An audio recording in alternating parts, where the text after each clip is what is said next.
ಬೆಂಗಳೂರಿನ ಪ್ರತಿಷ್ಠಿತ ಶಾಲಾ ಕಾಲೇಜುಗಳಿಗೆ ಈ ಹುಸಿ ಬಾಂಬ್ ಅನ್ನ ಕರೆಯನ್ನ ಕೊಡ್ತಿದ್ದಂತಹ ಕಿಂಗ್ ಪಿನ್ ಯುವತಿ ಕೊನೆಗೂ ಬಂಧನ ಆಗಿದ್ದಾಳೆ. ಆದರೆ ಈಕೆ ಈ ರೀತಿ ಹುಸಿ ಬಾಂಬ್ ಕರೆಯನ್ನ ಕೊಡ್ತಾ ಇದ್ದಿದ್ದು ಅದರ ಕಾರಣ ಬಹಳ ಇಂಟ್ರೆಸ್ಟಿಂಗ್ ಆಗಿದೆ. ಏನು ಅನ್ನೋದು ನೀವೇ ನೋಡಿ. ಹುಸಿ ಬಾಂಬ್ ಬೆದರಿಕೆ ಹಾಕಿದ್ದ ಕಿಂಗ್ ಪಿನ್ ಅರೆಸ್ಟ್. ಪ್ರೇಮ ವೈಫಲ್ಯದಿಂದಾಗಿ ಹುಸಿ ಬಾಂಬ್ ಬೆದರಿಕೆ. ಹಳೆ ಲವರ್ ಮೇಲೆ ಸೇಡು ತೀರಿಸಿಕೊಳ್ಳಲು ಪಣ.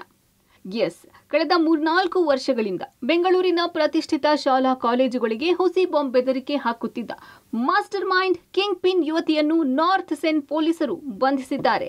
ಬಾಂಬ್ ಬೆದರಿಕೆ ಹಾಕುತ್ತಾ ಇದ್ದ ವ್ಯಕ್ತಿ ರೋಬೋಟಿಕ್ ಇಂಜಿನಿಯರ್ ಓದಿದ್ದ ರೇನಿ ಜೋಶಿಲ್ಡಾ ಎಂಬ ಯುವತಿ. ಈಕೆಯನ್ನು ವಿಚಾರಣೆ ಮಾಡಿದಾಗ ತಾನು ಪ್ರೀತಿಸುತ್ತಿದ್ದ ಯುವಕ ಪ್ರೀತಿ ನಿರಾಕರಿಸಿದ ಎಂಬ ಕಾರಣಕ್ಕೆ ಸೇಡು ತೀರಿಸಿಕೊಳ್ಳಲು ಈ ಕೃತ್ಯಗಳನ್ನು ಎಸಗಿದ್ದಾಗಿ ಬಾಯ್ಬಿಟ್ಟಿದ್ದಾಳೆ. ಇಂಟರ್ನೆಟ್ ಮೂಲಕ ಗೇಟ್ ಕೋಡ್ ಎಂಬ ಅಪ್ಲಿಕೇಶನ್ ಬಳಸಿ ವರ್ಚುವಲ್ ಮೊಬೈಲ್ ನಂಬರ್ಗಳನ್ನು ಪಡೆದು ಸುಮಾರು 6-7 ವಾಟ್ಸ್ಆಪ್ ಖಾತೆಗಳನ್ನು ನಿರ್ವಹಿಸಿ ಹುಸಿ ಬಾಂಬ್ ಮೇಲ್ ಮಾಡುತ್ತಿದ್ದಾಗಿ ತಪ್ಪೊಪ್ಪಿಕೊಂಡಿದ್ದಾಳೆ.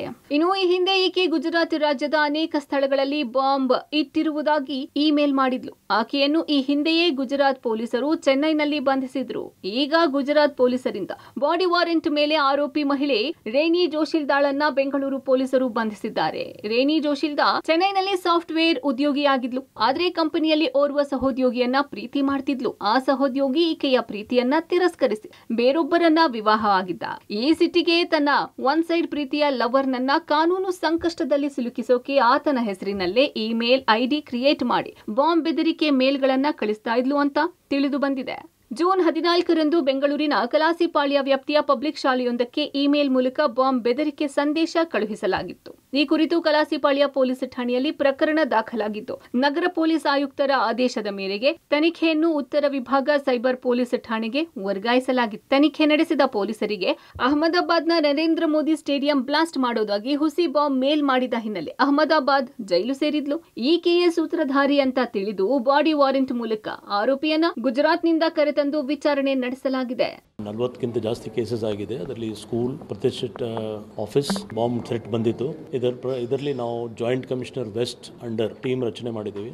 ಸದ್ಯಕ್ಕೆ 9 ಕೇಸಸ್ ಡಿಟೆಕ್ಟ್ ಆಗಿದೆ. 9ರಲ್ಲಿ 7 ಕೇಸಸ್ ಕರ್ನಾಟಕದ ಬೆಂಗಳೂರು ಇದೆ, ಮತ್ತೆ 1 ಗುಜರಾತ್, 1 ತಮಿಳುನಾಡು. ಪೊಲೀಸ್ ಕಸ್ಟಡಿಯಲ್ಲಿ ನಾವು ಗುಜರಾತ್ ಇಂದ ತಗೊಂಡು ಬಂದಿದ್ದೀವಿ. ನಮ್ಮ ಪೊಲೀಸ್ ಅವರು ಸ್ಪಷ್ಟವಾಗಿ ಅವರು ಹೇಳಿದ ಪ್ರಕಾರ ನಾವು ವೆರಿಫೈ ಮಾಡ್ತಾ ಇದ್ದೀವಿ. ಪರ್ಸನಲ್ ರೀಸನ್ಗೋಸ್ಕರ ಬೇರೆಯವ್ರ ಮೇಲೆ ಬರಲಿ ಅಂತ ಉದ್ದೇಶದಿಂದ ಇದು ಮಾಡಿದ್ದಾರೆ ಅವರು. ಅವಳ ಕಡೆಯಿಂದ ಇದು ಕ್ಲಿಯರ್ ಕಟ್ ಈ 9 ಕೇಸಸ್ ಅಲ್ಲಿ ಕೈವಾಡಿದ್ದು ಕಾಣ್ತದೆ. ಒಟ್ಟಾರೆ ಪ್ರೇಮ ವೈಫಲ್ಯಕ್ಕೆ ಅಕ್ಷರಸ್ಥ ಯುವತಿ ಈ ರೀತಿಯಾಗಿ ನಡೆದುಕೊಂಡಿರೋದು ಅಕ್ಷರಶಃ ಆಕೆಯ ಸಂಸ್ಕಾರ ಮತ್ತು ಮನಸ್ಥಿತಿಯನ್ನ ತೋರಿಸುತ್ತೆ. ಪ್ರಿಯತಮನ ಮೇಲಿನ ಸಿಟ್ಟಿಗಾಗಿ ಈ ರೀತಿ ಬಾಂಬ್ ಬೆದರಿಕೆ ಮೇಲ್ ಮಾಡಿರುವುದು ನಿಜಕ್ಕೂ ಅಚ್ಚರಿಯಾದ ಸಂಗತಿ. ಈ ರೇನಿ ಜೋಶಿಲ್ಡಾ ಮೂಲತಃ ಚೆನ್ನೈನವಳು. ಈಕೆಗೆ ಯಾವ ಕಾರಣಕ್ಕೋಸ್ಕರ ಈ ರೀತಿ ಯಾವ ಇಂಟೆನ್ಷನ್ ಇಟ್ಕೊಂಡು ಈ ಹುಸಿ ಬಾಂಬ್ ಮೇಲ್ಗಳನ್ನು ಮಾಡ್ತಿದ್ಲು ಅಂತೇಳಿ ನೋಡಿದಂತಹ ಸಂದರ್ಭದಲ್ಲಿ ಈಕೆ ಒಬ್ಬ ಯುವಕನನ್ನು ಪ್ರೀತಿ ಮಾಡ್ತಿದ್ಲಂತೆ. ಆತ ಈಕೆಯ ಪ್ರೀತಿಯನ್ನು ನಿರಾಕರಣೆ ಮಾಡ್ದ ಅಂತೇಳಿ ಆತನಿಗೆ ಬುದ್ಧಿ ಕಲಿಸಬೇಕು ಅನ್ನೋ ನಿಟ್ಟಿನಲ್ಲಿ ಆತನ ಮೇಲ್ ಐಡಿಯನ್ನು ಬಳಸ್ಕೊಂಡು VPN ಅಡ್ರೆಸ್ ಮುಖಾಂತರ ಈ ರೀತಿಯಾಗಿ ಹುಸಿ ಮೇಲ್ಗಳನ್ನು ಕಳಿಸ್ತಿದ್ಲು ಅನ್ನೋದು ಪೊಲೀಸರ ತನಿಖೆಯಲ್ಲಿ ಗೊತ್ತಾಗಿದೆ. 40 ಕಡೆ ಇದೇ ಸಂಬಂಧ FIR ದಾಖಲಾಗಿದ್ದಾವೆ ಬೆಂಗಳೂರಿನಲ್ಲಿ. ಅದರಲ್ಲಿ 7 ಕಡೆ ನಾನು ಹುಸಿ ಮೇಲನ್ನು ಕಳಿಸಿದ್ದಾಗಿ ಇದೀಗ ಆಕೆ ಆರಂಭಿಕ ಹಂತದಲ್ಲಿ ತಪ್ಪನ್ನು ಒಪ್ಕೊಂಡಿದ್ದಾಳೆ. ಮೂಲತಃ ಚೆನ್ನೈನವಳಾದಂತಹ ಈಕೆ BE ಪದವೀಧರೆ ಕೂಡ. ಮತ್ತು ಈ ಹಿಂದೆ ಚೆನ್ನೈನಲ್ಲಿ ಒಮ್ಮೆ ಅರೆಸ್ಟ್ ಆಗಿದ್ಲು, ಅಲ್ಲೂ ಕೂಡ ಒಂದು ಕೇಸ್ ಇದೆ.